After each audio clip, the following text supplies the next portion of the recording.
All right, let's go ahead and get started. All right.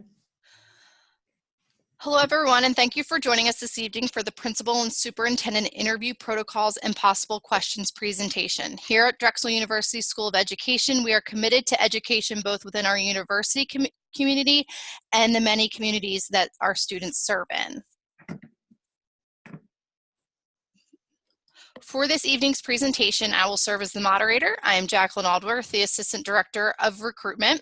As a matter of housekeeping, before we get started, please know that all video and microphone use will be muted during the presentation to deter for any unintentional interruption.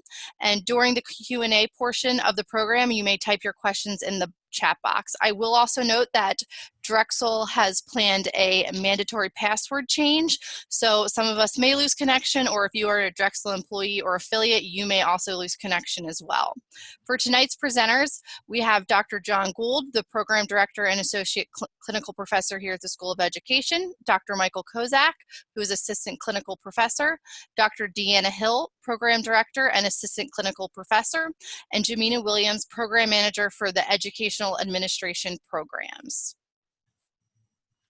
Our goal is that you leave tonight's session more informed about the principal and superintendent interview processes and the Masters of Educational Administration and Doctor of Education and Education Leadership and Management programs. Today's session will include a job talk, time for questions, information on the EDD and educational admin programs, followed by more time for questions. Okay, we'll get started and I'll hand the presentation over to Dr. Kozak. All right. Hello.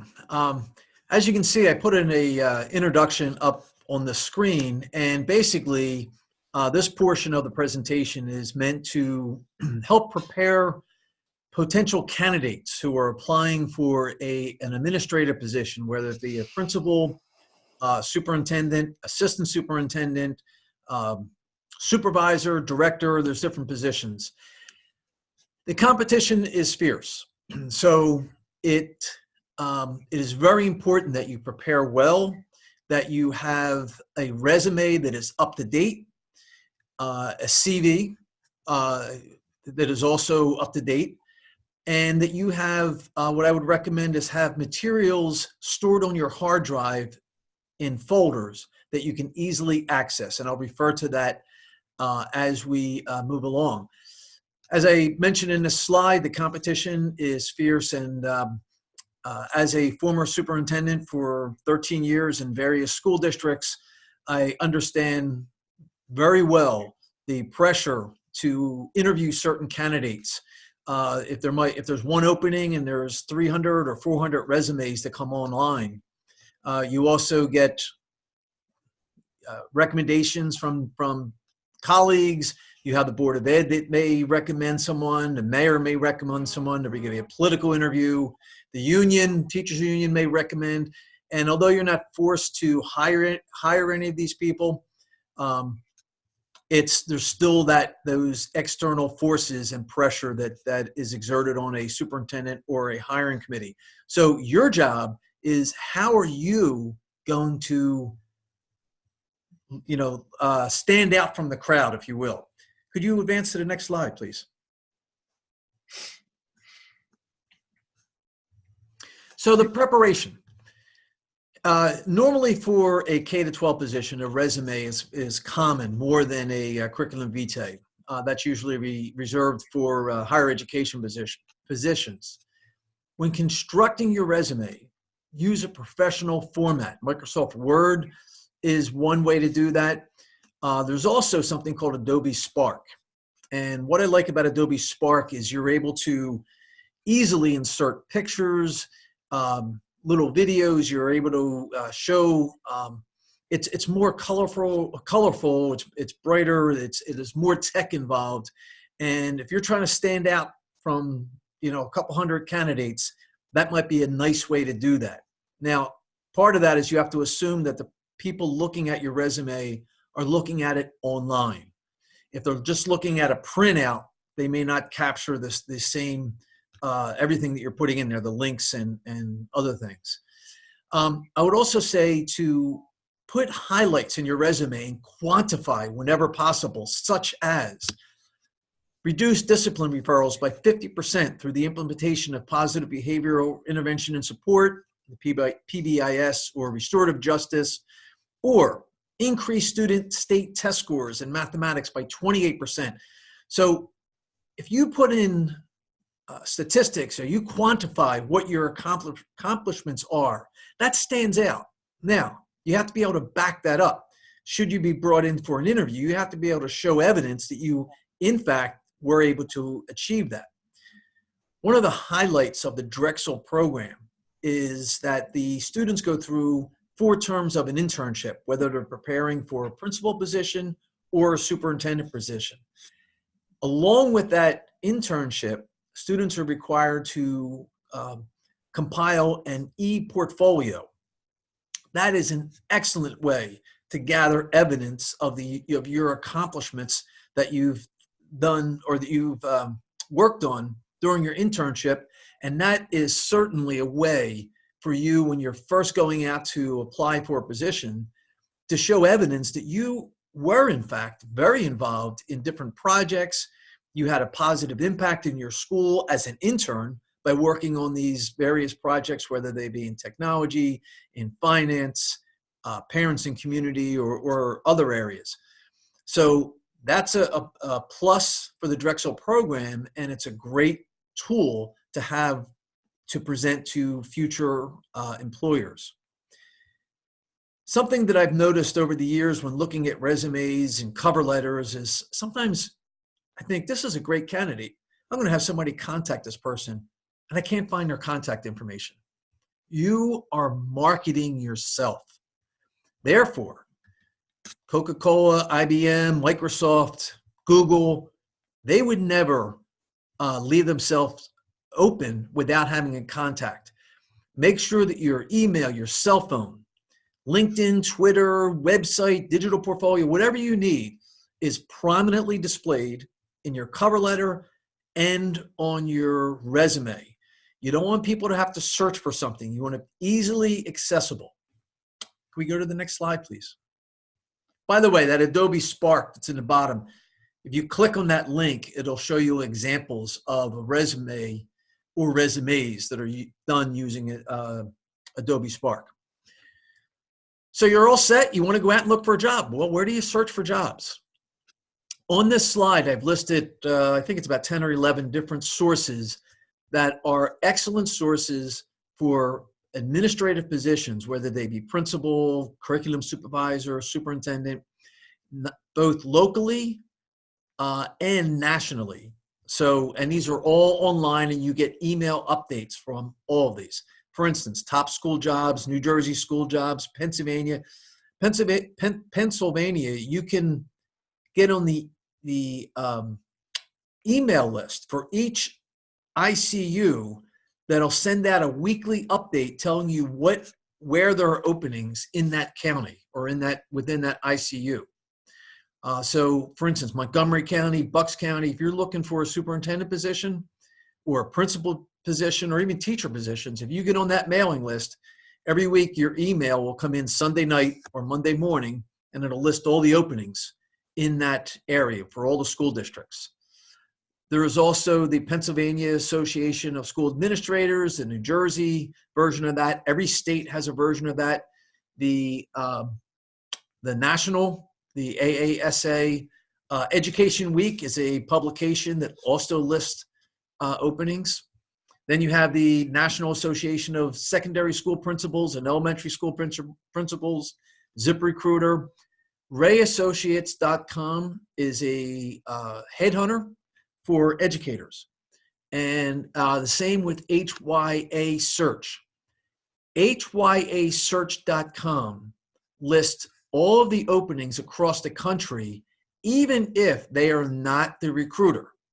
So you can go onto their website and find open positions in this state or other states, even if there's another recruiting firm sponsoring that. And that's a huge plus. It's an easy way to look in one place. School Board Association websites, and they'll send out email notices.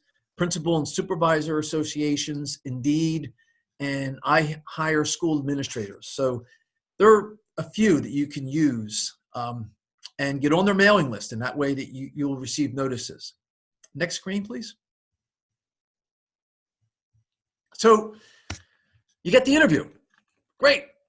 All right. What do? You prepare. Trying to get a job is a full-time job in of itself. So if you get the call, someone found something valuable in your cover letter or your resume to think that you might be the candidate that could serve that district. So once you get that call, you want to research the school and or district website, research the community, get off the school website, get on the town community or the city community, read Google, find out whatever information you can about that community and that school district. Check all the state test scores. You can go to any state and download all the test scores, and most school districts will have a presentation that was presented to the Board of Education and the public on their test scores somewhere on their website. Usually a superintendent will present it, or an assistant superintendent in charge of curriculum and instruction. So that's an easy way to go on the district's website, pull down the presentation, and to see how the people inside the district present it, how the students are doing. Research the demographics. New Jersey has a school performance report. Other states have different things very similar to that, where you can find all the information on any given school district, the percentage of classified students, socioeconomic ranking. And why is that important? Well, those conversations may come up during your interview, or if you volunteer information, it demonstrates to the interviewers that you care about their district and you have already taken the initiative to find out something about that district. Find out why the position is open. Did the person resign? Did they retire? What about the person prior to that person? So there are some districts that I know when I was a superintendent that I would never apply to because they went through 4 superintendents in 6 years. That's not a place where I would want to work. So you need to know that before you walk into the door. Who are the supporting cast? There could be internal candidates who, they may be looking for that job as well. So if you're hired and you have 4 people internally that will also wanted that job, you need to kind of figure that out and, pull them into your decision-making, the collaborative decisions. And, this is a little cynical, but it's a good piece of advice. Keep your friends close and your enemies closer. So you never know. You just want to kind of know who's there and what their interests are. Read and view, if the video recordings are available, the Board of Education agendas, the minutes, and agenda items. And agenda items and the minutes are crucial because that's going to tell you what the community and the board values. If you go in and you think it's all test scores, it's test scores, then you look at the board agenda and it's dominated by concerns about property, a roof, school roof, about busing, about transportation. When you go to the interview, you may get questions along those lines, or you want to be prepared if they ask you what challenges are facing our district. If you can basically state, well, I noticed on your board agenda and the minutes from the January whatever meeting that there was a concern about this, and this is a way that I might approach, solving that or offering a way to try to fix that, that can help. When you go to the interview, carry multiple copies of your resume, references, cover letter, and anything else that might be asked for at an interview. Next slide, please. So references. You should get 3 letters from supervisors or professional colleagues ready to upload. When I was looking for different positions, when I was a principal or superintendent, on my hard drive, which you can keep in Google Drive or any shared way so you can access it, I had folders. And in certain folders, I had materials. I had a resume, updated resume. I had letters of recommendation. almost all the applications ask for writing samples about different questions. So I would have essays, because most of the applications are done online now. And I have found over the years that there's only about 10 questions that are asked on a consistent basis. So after you do a certain number of interviews, you start having an idea of what the questions are, or if you have to provide written answers to questions online, you start knowing what they are. And that way you don't have to, recreate the wheel every time you sit down to fill in an online application. You just have to tailor it to the district you're applying to. You want to have a chart with references, your references, their email, phone numbers, and positions all ready to upload into an online application. You also want to let those references know that if you're interviewing, that they may be contacted. So, you give them a little heads up on that. If you are a teacher and you're looking to be a principal and you don't want your school district to know that you're applying to be for a principal position, you can list your references. They'll usually ask you if they can contact your references. For your work references, you can put only if a finalist. Then you can contact. So if you're in the final round, it's okay to contact my references where I'm working. Otherwise, if you don't even make it out of the first round, you don't want them necessarily contacting the school or the district where you're currently working. Ask for references from people who are well-known in education and have administrative positions. So when I was a superintendent and I was applying for another superintendent position, I had people from the Department of Education, the county executive superintendent. I would ask them if they would be a reference for me, and that carries a lot of weight. When someone's looking down a list of references and they see executive county superintendent, that carries a whole lot more weight than if I put a friend of mine or a colleague on there. The next slide, please. During the interview, dress for success. Dress for the position you want. For men, that's a suit, shoes, polished.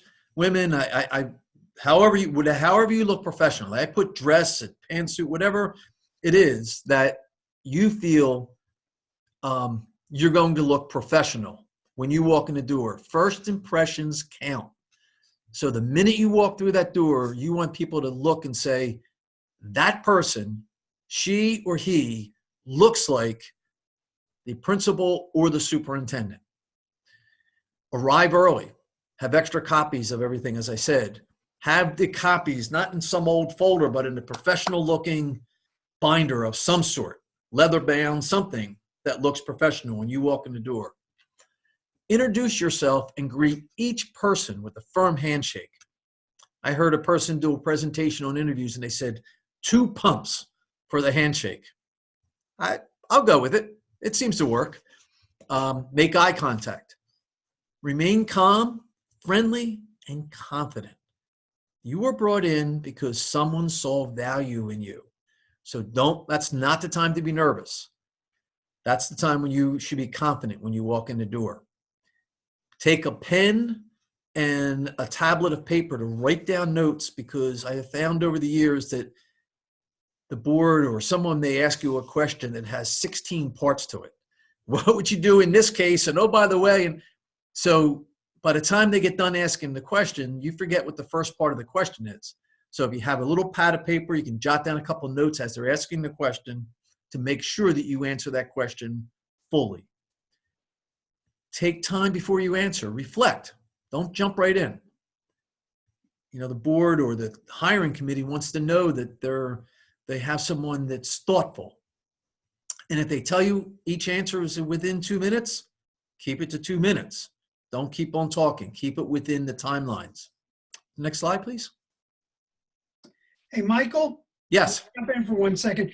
I was thinking about some of the interview processes I've gone through in the past, and I do know that sometimes when you come in for the initial interview, they might have several candidates in the pipeline the same night or afternoon, And some districts will have you go through I'm going to call it a test around certain types of questions, such as they'll give you a scenario and you have to write out on the computer the way in which you would write a letter to the community or you would deal with that particular issue. So you're starting to see that happen where they will judge your ability to communicate, particularly in a written format, even before you come in for the initial interview. And that will happen during that. So Yeah. I think that's something, you should be aware of. And also check and find out if that's going to happen to you when you come in during the interview, because that will prepare your mindset. Absolutely. That's an excellent point, Dr. Golden. And I have been through that myself. I agree. You might arrive at 7 o'clock and they're not ready. They're not going to be ready for you till 7:30. So you walk in the door, they take you to a room with a laptop and they say, here's a scenario. How would you respond to this? How would you communicate this to the parents? So you have to be prepared to be able to think on your feet and draw on your resources. And actually, the praxis exam to be a superintendent for Pennsylvania sets up scenarios that you have to answer. So it's set up pretty much like that for the praxis as well. But yeah, absolutely. That's a great point. Some of the questions that you may get, and again, know your audience. You've done all the research before you walked in the door, but this is these are some common questions. Just describe your style of leadership. If you've researched and you realize that it's a board of ed or there's a committee that you know who's on that committee and you know that there's educators on that committee, feel free to be more theoretical and reference different styles of leadership. If you are sitting before a board of education and you seem to understand that they're not educators on there, their eyes are going to glaze over if you start getting into too much of the theoretical background. So know your audience and then know how to apply. There's certain keywords that people like to hear: collaborative, instructional leader, situational leader, and then give real life examples of how you did that. So it's not just, well, I'm a collaborative leader. I'm a collaborative leader. And an example of that is when we were deciding to build a new middle school in the township, I initiated a community group and invited people in from the community and balanced the community. So give an example of how you did that.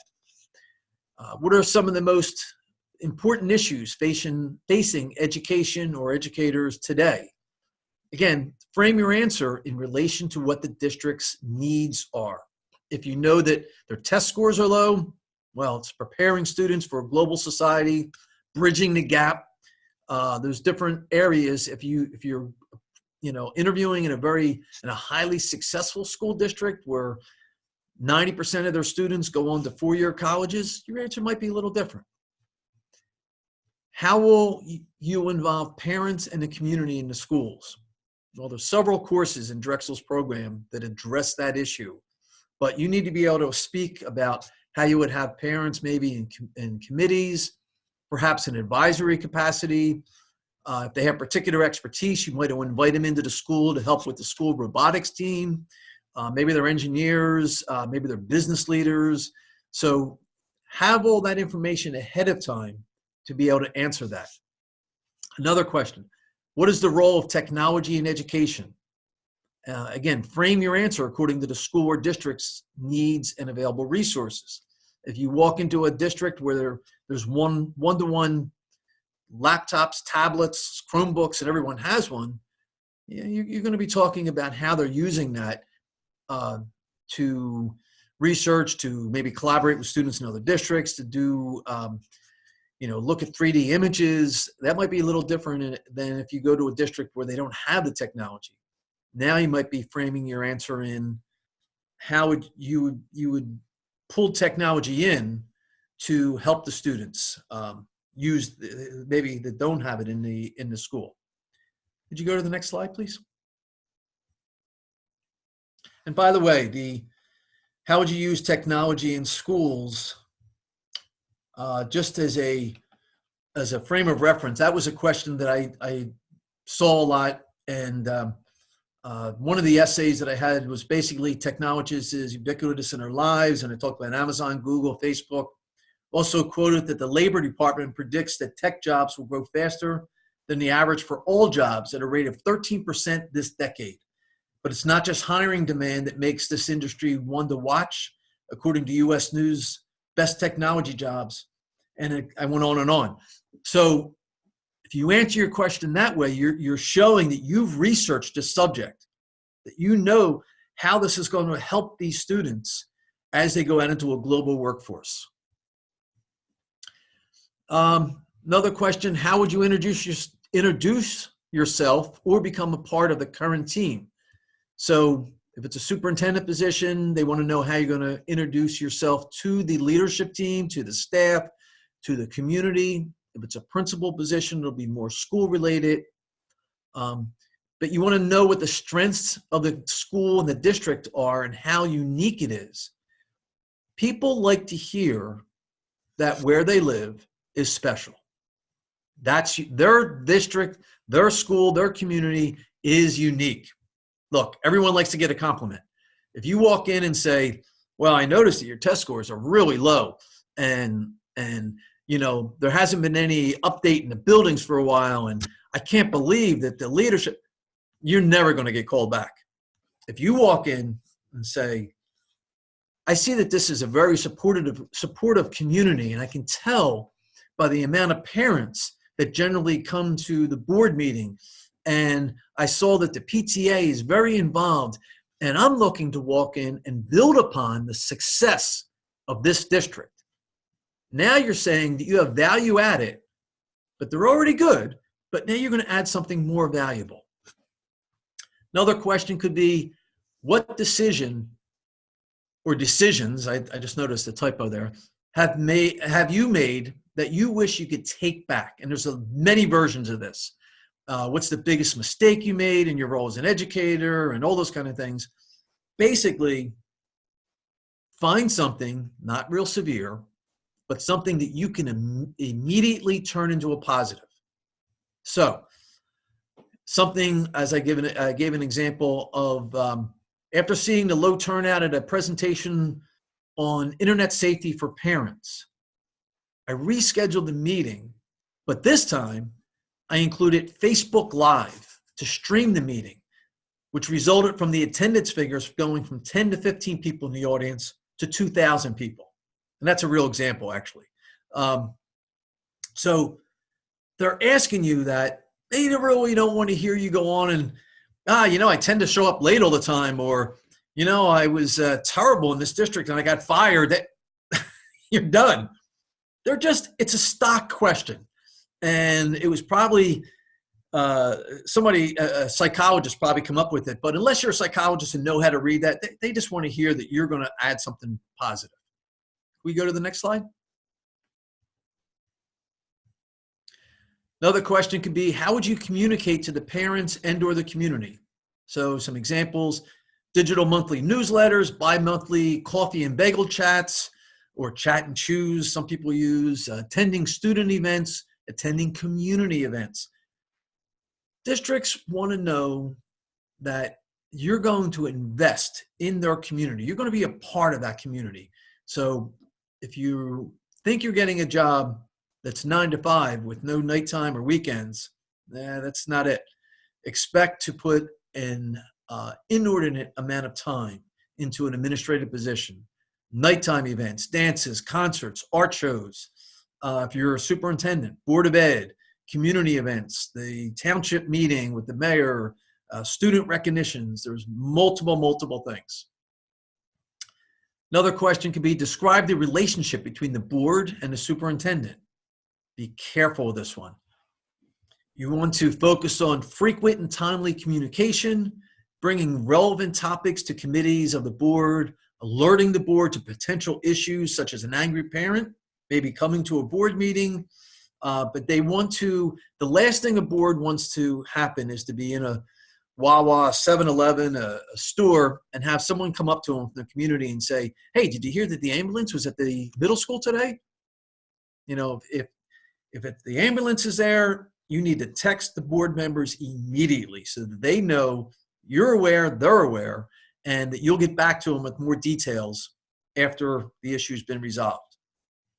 Next slide, please.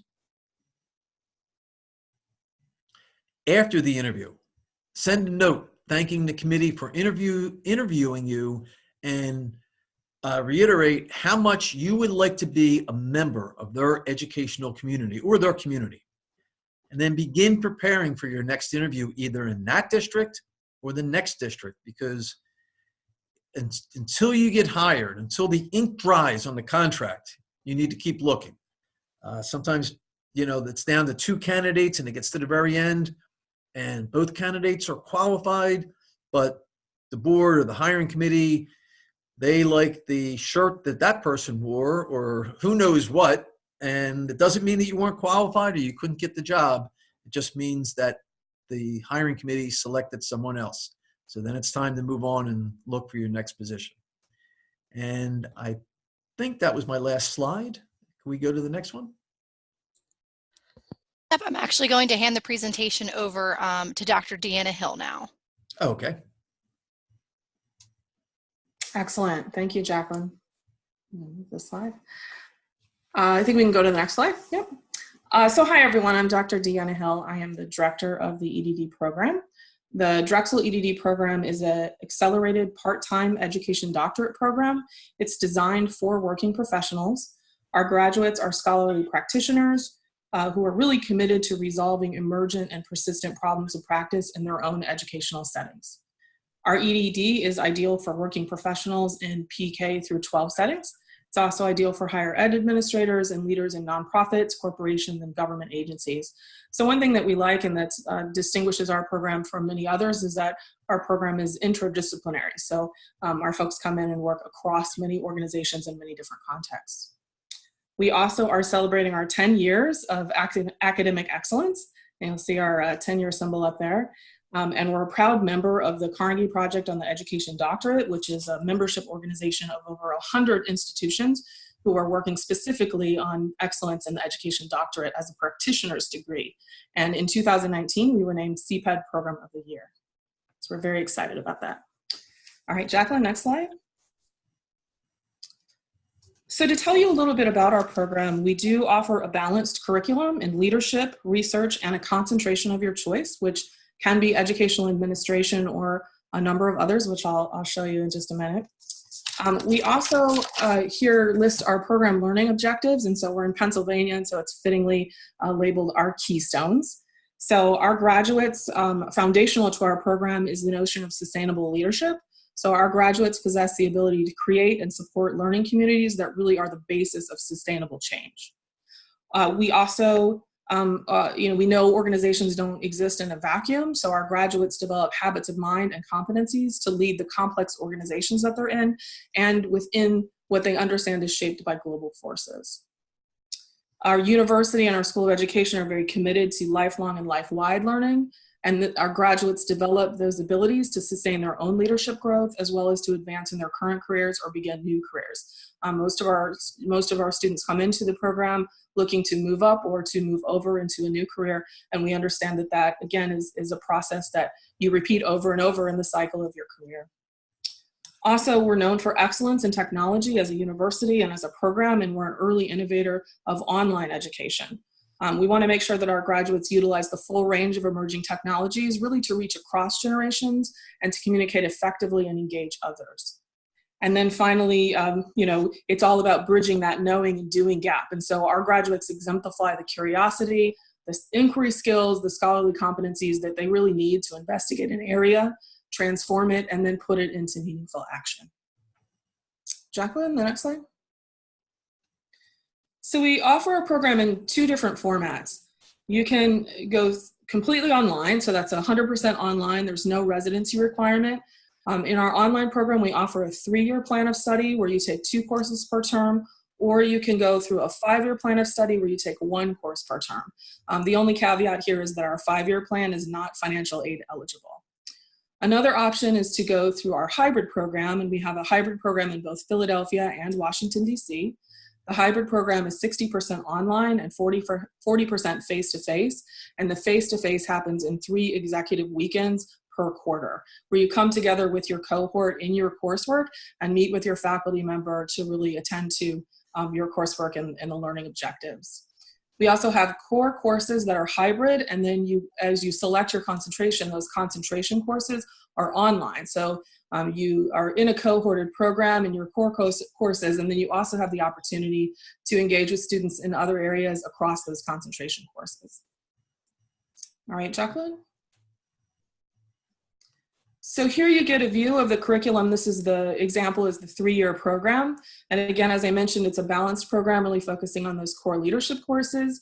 Drexel is an innovator. We have 8 research courses, which is more than most EDD programs that you'll see. You also have 3 dissertation seminar courses, and then you have an opportunity to really be a part of a concentration through 5 online concentration courses. And you see how those are spread out through years 1 through 3, so that as you're developing those skills, then you're applying them into a concentration. All right, Jacqueline? This is what the curriculum looks like years 1 through 3, and so you get a sense of how you move through. Drexel's program is a scaffolded program, so we really begin talking about developing as a scholarly practitioner really from the first term. You're engaged in your research and thinking about your dissertation topic from the beginning, and we're building those skills as you move forward. Your supervising professor is assigned in term 7, and so again you get the opportunity to really build those skills along the way and to work with a faculty member as you do so. All 47 of our faculty are involved in supervising dissertations, and so you get the full breadth of the Drexel School of Ed as support. All right, Jacqueline? As I mentioned, there are 9 concentrations, and you see them listed here. Educational Administration is 1 concentration, and I know Jamina Williams is going to tell you a little more specifically about what the concentration looks like, but you do have the option to specialize then in an EDD concentration. All right. So in terms of admissions, you are required to have a master's degree in order to be admitted to the EDD program. We ask that you submit a resume, 3 professional letters of recommendation, and again, these should be folks who really can speak to your abilities as a leader, as a scholar.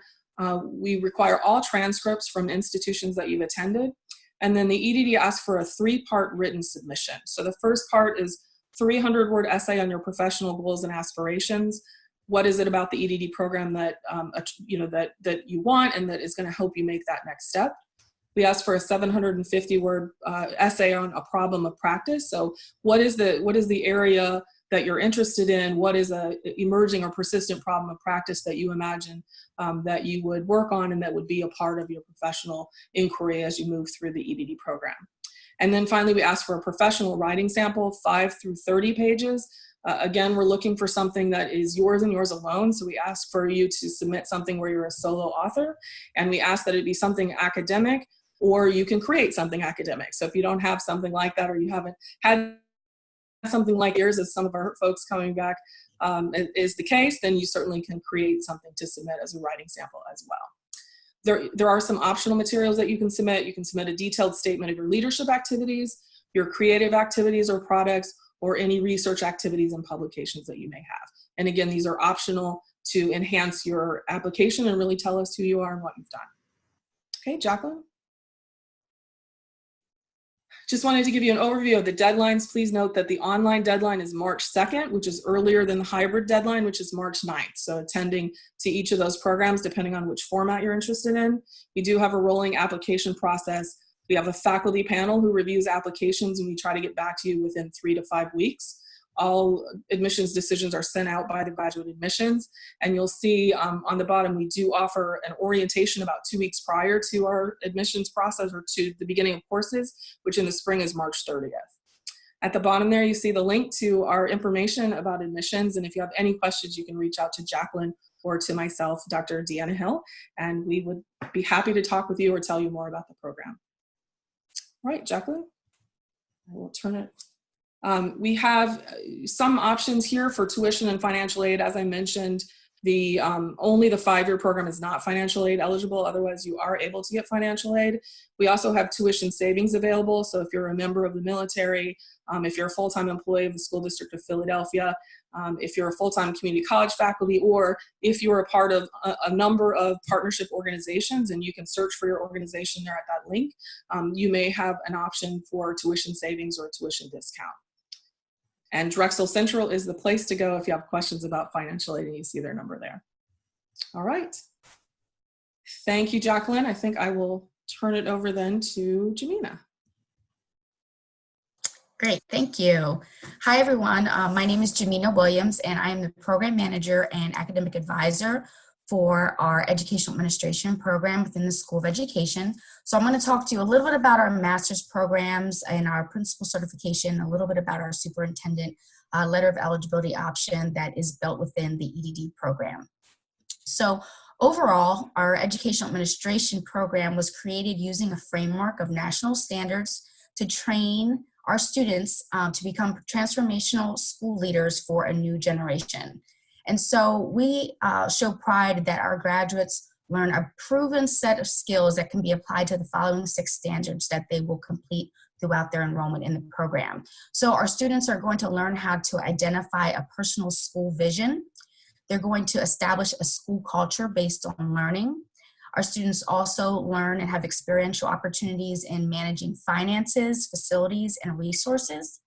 Our students also learn how to collaborate and effectively communicate with their school, the parents, and the community.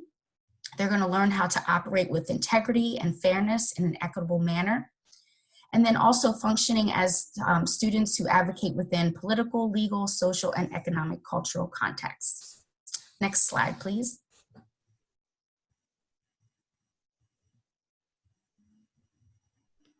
So within our Educational Administration program, we do have several unique program options. So we do offer a master's degree in Educational Administration for those of you that are seeking that additional education to advance in your career. So within the master's degree, we do offer the Pennsylvania Administrative Certificate or Principal K through 12 option. We do have a supervisor of special education and a principal cert, so you can get a dual cert within the master's in educational administration. And then we also have the option to pursue the supervisor of special education certification without the principal cert. Lastly, we do offer a non-cert track within the master's. And then we do offer the standalone principal K through 12 certification only. That's a 24 credit program that can be completed in 1 year. And so with our certification programs, we do require a state-issued teaching certificate or counseling certificate to pursue the principal cert, and obviously a bachelor's degree for admission. With our supervisor of special education programs, we do require a state-issued special education teacher certificate and a bachelor's degree for admission. Next slide, please. And some quick fast facts about our educational program, Educational Administration program. As I mentioned, our master's degree can be completed in 2 years. That's approximately 45 to 49 credits, depending on if you're doing the dual certification within our master's program. Our principal cert with the internships, that can be completed in 1 year. And all of our programs are fully online. Students complete their internships within their school. They have an instructor that teaches an internship course. For example, Dr. Kozak teaches many of our internship courses. He serves as the course instructor for the internship, but then students are also completing hours within their school, and they have a principal or a superintendent that serves as their mentor. So all of our students complete a total of 4 internships. So if students pursuing principal certification will complete 4 internships. Students doing the supervisory cert for special education, they also participate in 4 internships. And then our students pursuing the superintendent letter of eligibility will also complete 4 internships within the EDD program. Our Educational administration programs and the principal cert can be completed part-time, which means students can take 1 to 2 courses per term and finish their master's program within 2 years, or again, their principal cert doing 2 courses per term. Our programs are financial aid eligible, so that's a wonderful factor if you want to enroll part-time and take 2 courses per term. Most of our teachers that are enrolled in our programs, they still work, have outside obligations, and they're able to successfully complete 2 courses each term. And at Drexel, we operate on the quarter system, so we have 4 terms throughout the year that kind of run like the seasons: fall, winter, spring, and summer. All of our students have a 100% passing rate on the praxis. That includes the principal and the superintendent, so that's something that we are very proud of. Students will learn a lot about the praxis and the type of questions that will be asked in the praxis while they're enrolled in their internship. So our students are fully prepared to take the praxis after completing their internships. And as Dr. Kozak mentioned, there is a culminating e-portfolio that our students will complete each internship, and then they will complete the portfolio after their last internship. With our educational administration programs and principal cert, we do admit during the spring and the fall term. So we do admit twice per year. And all of our certification programs are approved by the Pennsylvania Department of Education. Next slide, please. So for admissions requirements for the principal certification or the master's program, again, you need a bachelor's degree from a regionally accredited institution. We're looking for a GPA of a 3.0 or higher. For anyone student that's interested in the principal certification option, again, we need a state-issued teaching cert. That is a requirement by the Pennsylvania Department of Education. We know there are a lot of wonderful teachers out there that have fantastic teaching experience, but again, you must have a state-issued teaching certification or counseling certificate in order to be eligible for admission into our program, and then to overall apply for certification through the state. And again, same thing for our supervisor of special education. Next slide, please. Oh, and then also to add as well for the superintendent letter of eligibility, any student that is interested in pursuing that concentration within the EDD, those students must have a principal certification, or they have to have a supervisor certificate as well in order to be eligible for admission into the EDD program with the Educational Administration Superintendent Letter of Eligibility concentration.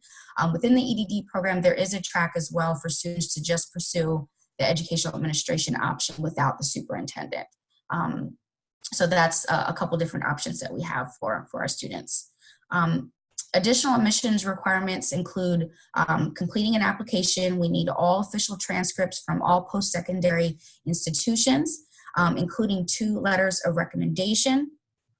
If you're doing the principal cert option, we do need a letter of recommendation from your principal, from the school where you've worked, and we need that person to touch on your presentation skills and your leadership experiences in a K-12 setting.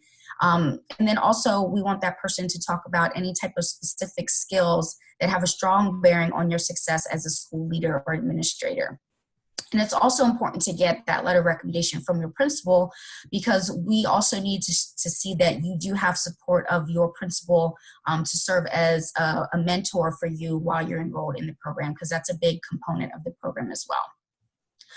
Also, we need an essay describing why you're interested in pursuing graduate study in this field. Specifically, if you're doing the principal option, we want you to explain your educational philosophy and how principals shape learning in K-12 environments. So that is a general overview of our admissions requirements for the program. For more information regarding the concentrations and the options, please feel free to email me at EDAM for Educational Administration, edam@drexel.edu. Next slide, please.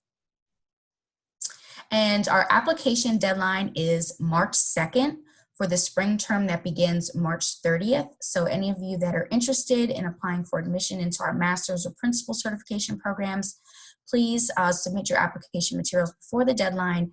for the spring term that begins March 30th. And here is a link that will take you to the Drexel University online page to begin the application process and look more into the tuition and the other financial requirements for the program. Next slide, please. All right, so it doesn't look like we have any questions this evening. So what I'm going to do is I'm going to go to the next slide, which is going to give, again, the contact and the titles and information for our presenters. So if you have any further questions, you are more than welcome to reach out to them, but you are also more than welcome to reach out to myself. Again, I'm Jacqueline Aldworth. I am the first person, if you land anywhere on the School of Education's website, I am the person's face and contact information you will see. So feel free to reach out to me as well. But we truly appreciate you taking the time to view this presentation. And again, if you have any further questions, this is the contact information for our presenters this evening. Hey, Jacqueline, I'd like to make a couple general comments. Sure. So the comments I'm going to make are related to the choices that you will have to consider applying for this program, which will be in competition with a lot of other possible programs that you'll be looking at. And I think I've been at Drexel now for 13 years. I was one of the co-designers of our EDD program and have a lot of experience in the K-12 environment. And what I want you to understand about Drexel is basically this.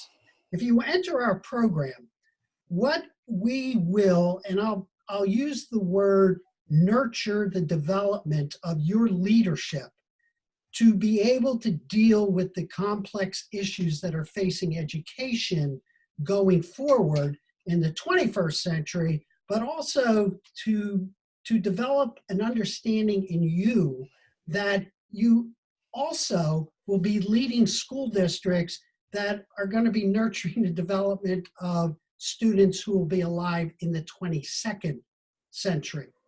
And when you think about that and you begin to look at those types of issues and looking at technology and the rapid change in technology and how it's going to change the very nature of how we as human beings are going to live in the future and learn in the future, we are committed in both programs, both in our master's program and I think in our EDD program, to making sure that we create the space to have you within your cohort begin to really address those issues and draw upon the expertise of all our faculty members, but also how to engage the types of conversations that are going to be necessary, whether you're a classroom teacher now who wants to get an administrative role, and also to help you begin to think about creating those types of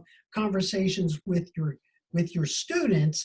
But if you're already thinking about going into the EDD program and you are a practicing administrator, that we are going to give you the skills in order to really get people to address the changing needs that are going to be necessary for education.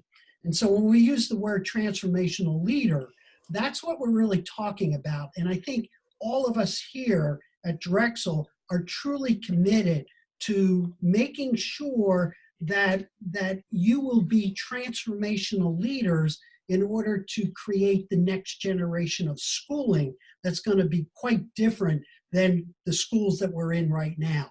And I think that's very important to understand, that if you choose Drexel and the program here, that we are committing to you that we will help you in developing those skills as you develop your journey in your own career development. So I think that's very important for you to think about and to understand that that's what makes Drexel different than a lot of the other programs. So as you think about this and you're making your choices and you see the names and our emails that are there, please feel free to talk to any of us to continue that type of conversation, because I think that's what's going to set us apart from other programs that you will look at in terms of making your choices. Perfect. Thank you so much, Dr. Gould. All right.